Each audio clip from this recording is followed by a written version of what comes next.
Need to combine multiple PDF files into one document. PDFsam Basic makes it quick and easy to merge PDFs without paying for premium software. In this tutorial, I'll show you how to merge PDF files using PDFsam Basic in 2026. So let's get started. First, launch PDFsam Basic from your desktop or Start menu.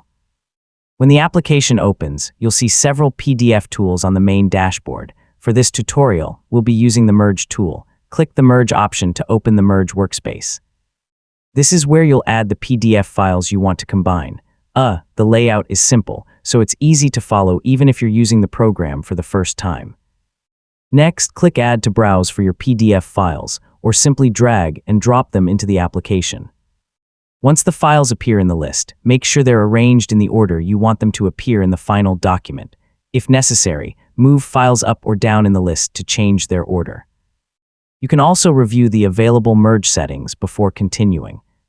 Spending a few extra seconds checking the order can save you from merging the files incorrectly. Now select where you'd like the merged PDF to be saved. You can keep the default location or choose a different folder that's easier to access. Giving the new file a clear name can also make it easier to find later. Finally, click the Run button to begin merging the files. PDFsam Basic will process the documents and create a single combined PDF. So once the process finishes, open the output file and confirm that all of your pages were merged correctly. And that's how to merge PDF files using PDFsam Basic. With just a few clicks, you can combine multiple PDFs into a single document that's easier to manage and share.